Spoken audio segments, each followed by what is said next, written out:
Cumprimentamos a todos os telespectadores do programa Valores da Nossa Terra, que vai ao ar todas as quintas-feiras, às 20 horas, aqui na Vale TV. Programa este que tem por objetivo colocar em perspectiva fatos e história de homens e mulheres que contribuíram para o desenvolvimento do Estado, do Brasil, das ciências, da cultura, enfim, para o progresso da humanidade, do homem, né? E o propósito sempre, então, é permitir e viabilizar que homens, né, que tenham o que dizer e que possam nos inspirar, encontrem aqui no nosso programa um canal, né, de colocar em relevo a sua história, ainda que de forma bem sintética, bem simples, né? Para o programa de hoje, né, nós convidamos o economista, líder empresarial, também um homem de grandes experiências e feitos nesse país, que é o senhor Carlos Antônio Anchal. Doutor Anchal, se me permite assim chamá-lo, como o senhor é conhecido, né? Carlos Anchal. Carlos, por favor. É um prazer tê-lo no programa, seja bem-vindo. Satisfação é minha, evidentemente. Não mereço tanto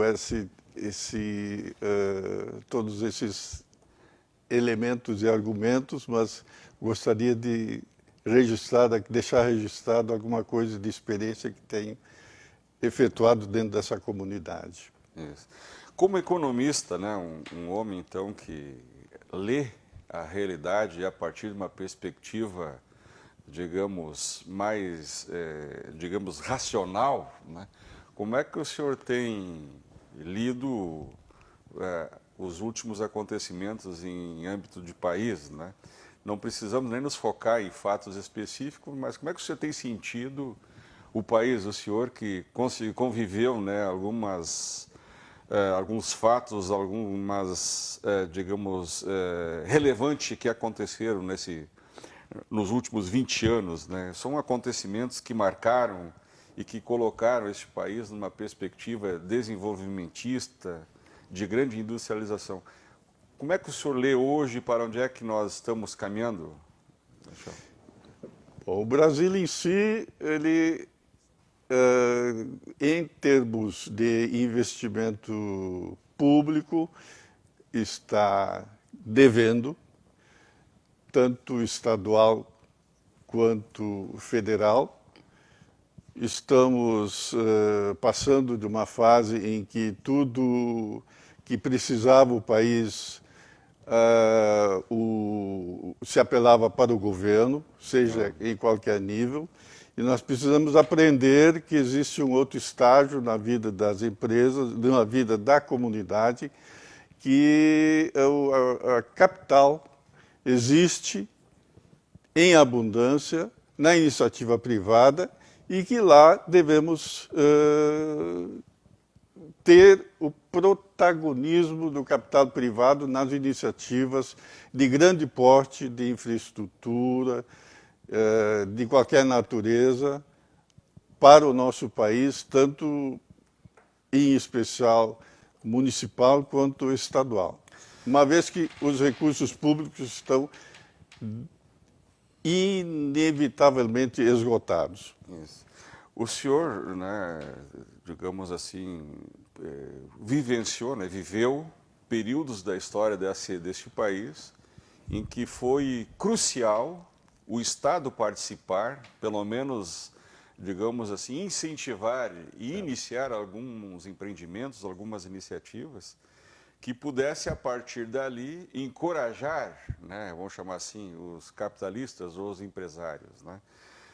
Esta atitude ou essa realidade que fez com que o Estado brasileiro estivesse presente nos mais diversos segmentos econômicos, né, dá para se dizer que ela deve ser considerada, ou precisa ser considerada, uma etapa vencida da história do Brasil, e que nós precisamos, de uma vez por todas, assim, criar condições mais, hospitaleiras, mais seguras para que a iniciativa privada possa se desenvolver como nós precisamos que ela se desenvolva. É esse o quadro? Com toda certeza, o país está maduro para receber investimentos privados. Os investimentos básicos foram realizados pelo poder público, mas, à medida que o país amadurece, nós precisamos deixar o poder público responder para as 3 finalidades básicas para o que ele está sendo solicitado a cumprir, que é, eu diria, em primeiro lugar, educação, que está péssima. Segundo lugar, saúde, que nós estamos vivenciando hoje a melhor situação de entender como nós estávamos frágeis no aspecto da saúde, precisamos melhorar muito, e segurança, que vem sempre atrás desse problema de de disparidade social que nós estamos ainda vivenciando. Então, que o governo agora se concentre nessas 3, entendo que vai ser assim, vai se concentrar por necessidade mesmo nesses 3 temas e deixará para a iniciativa privada responder pelos investimentos excepcionalmente necessários para o crescimento do nosso país, deixar isso para a iniciativa privada. Seria o que nós denominaríamos o momento das parcerias público-privadas, é o que nós vamos vivenciar nessa geração. Essa realidade que o senhor traz aqui, a colação, né, das iniciativas público-privadas, né? Porque como é que nós poderíamos, assim, com os nossos telespectadores, especular um pouco melhor ainda essa questão, que ela é relevantíssima, né? Nós que já temos uma certa idade e acompanhamos digamos, uma trajetória de desenvolvimento desse país, pelo menos nos 30 anos, né? Ainda constatamos que na área da infraestrutura, ou seja, daqueles grandes investimentos, né, que tem o seu período de maturação de 20, 30, 40 anos, parece que nós ainda estamos aí devendo o dever de casa, né? Não é à toa, por exemplo, né, e isso que eu gostaria de obter esse seu comentário, que novamente nós estaremos enfrentando, ou estamos enfrentando, um problema com, né, as fontes de energia elétrica no país, né, ou seja, o atendimento desse mercado que está aí. Parece que falta alguma coisa, né, e na sua visão de homem de negócio e economista, o que está faltando para que nós venhamos a ter, né, digamos, aqueles investimentos em infraestrutura de médio e longo prazo, né, que são tão necessários, tão reclamados pela sociedade brasileira. O que está faltando aqui? Famosos órgãos controladores, que são as agências respectivas, sim, que formam o norte dos investimentos, estabelecem as prioridades e a nossa economia e nossa política deve estar devidamente estável, o que não está ocorrendo nesse momento. Mas acho que o caminho vai ser esse, a estabilização da economia. Graças a Deus já estamos agora com o Banco Central devidamente independente, era um grande perigo sempre que estava ameaçando a gestão técnica do Banco Central sendo invadida por uma decisão política indesejável, mas havia sempre esse processo. Nós vamos vivenciar agora uma nova realidade. O Banco Central vai exercitar seu pleno poder e vai trazer a moeda para a sua estabilidade. Não digo que próximo a um ano nós já vamos ter a estabilidade da moeda novamente em vigor, que é o caminho certo, a tarefa do Banco Central. Isso. E com toda certeza o governo estabelecendo prioridade de investimentos de infraestrutura necessários, convoca a iniciativa privada que ela vai fazer sua parte. Tenho toda certeza. Não estou falando em iniciativa privada a nível só nacional, estou falando em recursos internacionais disponíveis para esses eventos. Isso vai acontecer e já está acontecendo. Isso é importante. Essa observação que o senhor fez com tanta pertinência relativa ao Banco Central, né, para os nossos telespectadores terem uma noção, o Banco Central, hoje, nesse modelo, né, Carlos Anchal, ele passou a ser um órgão de Estado cuja missão primordial é cuidar da nossa instituição moeda. Ou seja, ele fica menos exposto às políticas sazonais de governo, aos humores de quem está, porventura, ocupando a cadeira presidencial ou o Ministério da Economia. Isso tem se mostrado ao longo da história em grandes economias do mundo, que isso, na verdade, ajuda ao país se estabilizar e, sobretudo, também sinalizar maior responsabilidade na condução e trato da coisa pública, né? Perfeito. Eu acho que é isso que se poderia dizer aos telespectadores. É a tarefa do Banco Central. É a tarefa. É o guardião da moeda. E dali, em decorrência disso, a estabilidade econômica traz investidores. O pior inimigo, o que assusta o investidor é instabilidade econômica. E isso nós temos que imediatamente trazer para a sua regularidade. E nós entramos, né, senhor Carlos Anchal, num período recente, numa perspectiva de sinalizar, né, maior estabilidade e até colhemos temporariamente frutos em decorrência daquele quadro, né, que é o que vai permitir que a gente possa fazer, né, essas grandes obras, né? Que foi infelizmente atropelado pela pandemia, né? Exato, né? Então, e também tentando puxar um pouco o assunto aqui para a nossa região, Estado, né? Como é que o senhor tem lido, né, como economista, a realidade do Estado gaúcho? Assim, o que se poderia pensar dos últimos 5, 10 anos, ou até mesmo recentemente, em função aqui da pandemia, né, que nós estamos vivendo? O que é que você tem chamado a sua atenção? Do Estado, com toda certeza, uma separação entre a economia no Estado e o empreendedorismo e o governo estadual. O governo estadual está literalmente sem capacidade de investimento. E os sintomas, os indicadores são todos eles conhecidos. Eu acredito que o caminho agora vai ser do Estado reduzir a sua função aos 3 níveis básicos de tarefa que lhe compete. Sim. E deixar a iniciativa privada assumir os compromissos de investimento que são necessários para cá. E não haverá dificuldade para que consigamos isso. Com toda certeza, esse vai ser o norte do nosso Estado, como será o norte do nosso país.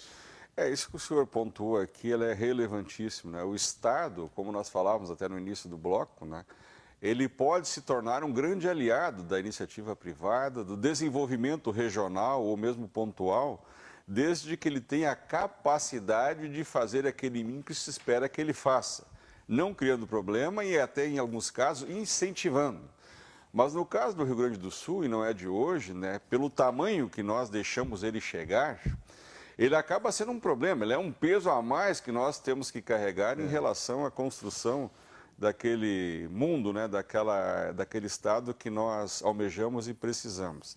Mas nós vamos a um breve intervalo e voltaremos no segundo bloco conversando com Carlos Anchal, um economista que tem muito a nos ensinar e nos dizer, e nós vamos dar uma navegada aqui pelo Vale dos Sinos, em Novo Hamburgo, no segundo bloco.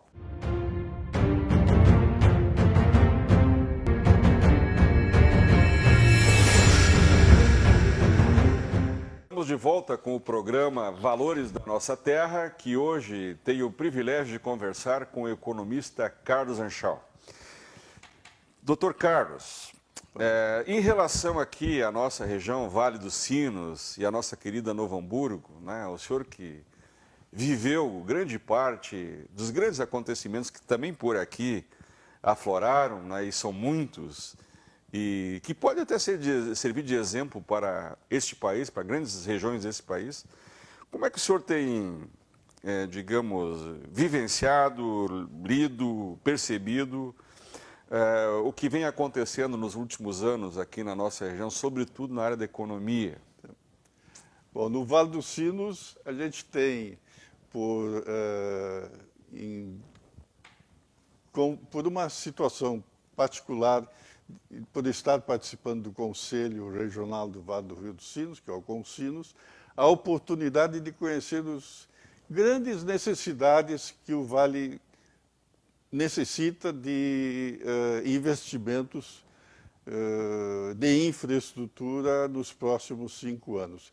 E cito 2 que já estão sendo devidamente alinhados como prioritários e que nós vamos vivenciar a sua realização. Acredito que, com toda certeza, com a participação da iniciativa privada, uma vez que está esgotada a capacidade do investimento público. Isso. Eu citaria 2 grandes projetos que estão se encaminhando. Primeiro, de saneamento básico.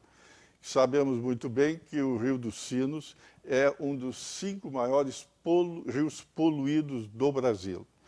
Há a necessidade, existe um plano estratégico para tentar sanear esse problema, resolver esse problema, já que temos mais de 1,5 milhão de pessoas jogando seus resíduos no rio, sem tratamento, a maior parte deles. Então tem que haver um trabalho, um esforço direto nesse sentido, e isso está ocorrendo já, um propósito nesse sentido. Agora, houve o estabelecimento do marco regulatório no saneamento, de que teremos que pensar regionalmente os investimentos em saneamento básico, que seria água e esgoto, e não só municipalmente. Então isso vai evoluir com a participação da iniciativa privada, com toda certeza. E na parte da saúde, também, dentro desse segmento, nós vamos ter um grande passo que vai ocorrer, com toda certeza, já há um movimento político nesse sentido, de criar um hospital regional de alta complexidade, muito necessário, e que também eu preconizo que venha a ter necessidade de participação da iniciativa privada. Temos que abandonar a ideia de que tudo tem que ser realizado com recurso público. E temos que nos focar na possibilidade de trazer a iniciativa privada junto ao Estado, junto ao município, para que isso se realize. Porque a urgência é necessária para isso. Mas que bela notícia, né? O senhor que compõe, né, o Consinos, né? O Consinos e a própria CI, trazer esses 2 assuntos para a ordem do dia que são relevantíssimos. Talvez a gente nem dimensione, né, os reflexos positivos de 2 iniciativas como essa. Eu brinco, inclusive, nessa questão da saúde, Carlos Anchal, que veja, assim como nós não podemos ter o corpo de bombeiro nosso em Porto Alegre, né? Não dá para ele vir de lá para apagar um incêndio aqui, ou seja, tem que estar aqui, né? A mesma coisa é a saúde, né? Nós temos que ter uma infraestrutura da saúde para atendimento, pelo menos, de todas aquelas questões de média complexidade, também já algumas de grande complexidade. Não precisamos estar na fronteira do conhecimento, digamos assim. Mas nós não podemos, né, dentro de uma região como a nossa, densamente povoada, e que tem até condições econômicas, é uma consumidora desse serviço qualificado, nós precisamos sim que esses 2 segmentos, sobretudo da saúde, se desenvolvam aqui na cidade. Sobretudo também pelas consequências econômicas, né, que ele traz junto. Né? Porque ao redor de um grande centro de desenvolvimento da saúde, nós estamos falando de toda uma gama de serviços, né, que acompanha isso. Né? Porque, veja, eu fiquei assim, estupefato quando fiquei sabendo que nós paramos de atender agora, o ano passado, durante a pandemia, porque não tínhamos luvas, não tínhamos máscaras, né? Quer dizer, nós estávamos importando isso da China. Né? E, por outro lado, milhares de empresas aqui e pequenas iniciativas fechando as portas porque não tinham o que fazer. E, no entanto, o que tinha mudado era o mercado, né? O que mostra que os projetos de desenvolvimento, né, talvez esteja aí uma grande atividade que se espera do Estado, né? Sinalizar para onde nós estamos e deixa a iniciativa privada fazer. É isso que o senhor também cumprir a sua missão, Exato. Que é aplicar recursos privados para qualquer investimento que seja para eles compatível para receber sua remuneração. E isso também está se tornando possível. Eu sempre gosto de fazer uma síntese disso que o senhor falou assim, ó, para o nosso telespectador compreender. Vamos dizer assim, não, mas o Estado também faz alocação de recursos. Só que a gente tem que ter claro que os recursos são limitados, escassos. Finitos. E há prova suficiente para demonstrar que a iniciativa privada ela é mais eficiente, mais racional na aplicação, no uso desses recursos. E, portanto, ela obtém melhores resultados. E que nós não podemos ainda nos dar o luxo de desperdiçar recursos, gastar, né, de forma estabanada ou aleatória, como às vezes se faz né, junto à atividade pública ou à área pública. Né? Então, quando nós preconizamos que seria melhor que a iniciativa privada estivesse à frente, o que nós queremos dizer é isso. Face à finitude dos recursos, à sua escassez, eles têm que ser entregues para aqueles que conseguem extrair o melhor resultado daquele pouco que nós temos. Né, Perfeito. Eu acho que é isso que se precisa compreender aí do outro lado, né, porque dentro dessa dicotomia que normalmente temos entre iniciativa privada e estatal, ou seja, tudo que vem do Estado é ruim, tudo que está desse outro lado é bom. Não é bem assim, nem bem assado. O fato é que nós aqui, nós olhamos racionalmente essa questão de eficiência, né? De obter resultados. É isso, né? É o caminho. É o caminho. É o caminho. Evidentemente que nós temos que tirar um pouco o aspecto ideológico nesse processo. É uma educação nova que nós temos que conviver. É uma caminhada, né? Uma caminhada. É um aprendizado, né? Eu, sempre que possível, viu, Carlos Anchal, eu gosto também de revisitar o ontem, né? E nós aqui já fomos, né, um polo produtor de calçados e de outros, digamos, produtos que são correlatos, muito forte, né, emblemático, representativo para o país, né? Deste contexto que ali tivemos, né, tem alguma questão assim que merecesse ser, digamos, trazida à colação, rememorado para os nossos telespectadores, daquela época em que nós éramos conhecidos no Brasil como calçadistas, assim? O que levou nós a migrarmos hoje para outras áreas também? Né? Novamente, a economia. Porque eu tive a oportunidade de conviver com o início desse processo. É a nossa geração, a geração de 1970, 1990, são 20 anos, que permitiu que Novo Hamburgo, especialmente, se tornasse a cidade centro, considerada capital nacional do calçado, com toda a razão. Ela se posicionou num princípio fundamental da internacionalização da produção. E isso permitiu à comunidade um grande progresso, que está hoje ainda visível no nosso cenário. Infelizmente, uma parte do seu patrimônio físico está desocupado, e são os edifícios das fábricas que fecharam. Nós temos que encontrar uma solução nisso. Eu digo com toda tranquilidade que não se concebe um quarteirão hoje no centro de Novo Hamburgo, composto de pavilhões totalmente destruídos, sabendo o investimento público que ocorreu nessa quadra, de energia elétrica, de comunicação, de asfaltamento, enfim, de todo o serviço público que foi investido naquela região. Nós temos que priorizar, em termos de município, a real ocupação desse espaço por de outra forma. Provavelmente habitação, que seria o mais recomendável, porque está no centro da cidade. Evitaríamos todos esses investimentos que estão ocorrendo em bairros com longa distância, que exigem do trabalhador muito tempo de deslocamento e pouca oportunidade de deslocamento, quando nós temos essas áreas mortas no centro da cidade. Bom, isso é um detalhe. E são os resquícios desse processo. Mas o fenômeno é um fenômeno mundial do sapato. Eu tive, quando esse período áureo estava sendo realizado, eu tive a oportunidade de conhecer as regiões que perderam esse espaço. Esse calçado, ele é por si só migratório, ele vai em busca da mão de obra de menos custo. E ocorreu esse fenômeno também na região do Vale dos Sinos. Não houve problema de extinção, houve uma adequação. É isso, né? E nós estamos ainda grandes e bons produtores de sapato, mas com outros perfis. Mudou, né? Se adaptou às novas realidades, né? É porque o sapato, ele é uma commodity que, em tese, pode ser feita, né, em qualquer lugar, né? Determinado tipo de sapato é commodity. É isso, né? E outros já têm, né?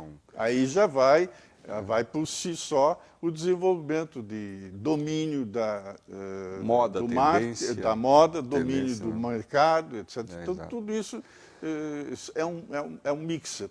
E ainda temos, né, no Rio Grande do Sul, ainda temos grandes players. O conhecimento, né? nosso ainda. Com conhecimento. No Rio Grande do Sul e Novo Hamburgo tem o instituto propriamente dito. Né, e dali fomos nos preparando também para enveredar por outros mercados. Né? Então hoje dá para outras atividades. Outras atividades. Né? Geramos a riqueza para fazer isso. E diga-se que ele está se consolidando naturalmente. Eu diria com toda certeza que nós estamos no Vale dos Sinos, estamos encaminhando para a constituição de um polo de saúde. É verdade. Né? Olha, o economista Carlos Anchal, foi um privilégio tê-lo hoje aqui no programa e com o senhor, né, revisitar alguns temas de ontem, sobretudo os que estão acontecendo e também algumas projeções, né, daquilo que nos desafia aí na frente, né? Sobretudo na área da economia, na área dos investimentos, na área dos posicionamentos de Estado, de grandes regiões, né, de algumas iniciativas que vão impactar definitivamente a nossa economia, a nossa região, que são esses dois polos que o senhor noticia aqui, né, que estão andando, né, e a gente tem notícia que estão mesmo, né? Então, eu quero lhe agradecer pelo comparecimento ao programa, por nos privilegiar aqui da sua companhia, da sua sabedoria, e lhe convidar para vir outras vezes e te pedir que o senhor, ao se despedir também, possa deixar a sua mensagem. A mensagem é uma mensagem otimista. Nós vamos passar esse período de turbulência e tenho certeza que vamos nos encaminhar. O país está amadurecendo e muito amadurecendo para um caminho que nós precisamos que aconteça com a máxima brevidade. Nós precisamos ocupar 14 milhões de pessoas que estão sem emprego. E esse é o caminho. É verdade. A iniciativa privada vai ser solicitada, instada a coparticipar nesse processo. Concordo. Estamos chegando ao final de mais um programa Valores da Nossa Terra, prometendo voltar na semana que vem com mais uma grande personalidade aqui da nossa região, para falar de assuntos, né, que possam nos instigar, que possam nos animar a enfrentar os desafios que nos esperam no dia a dia. Tenhamos todos uma boa semana.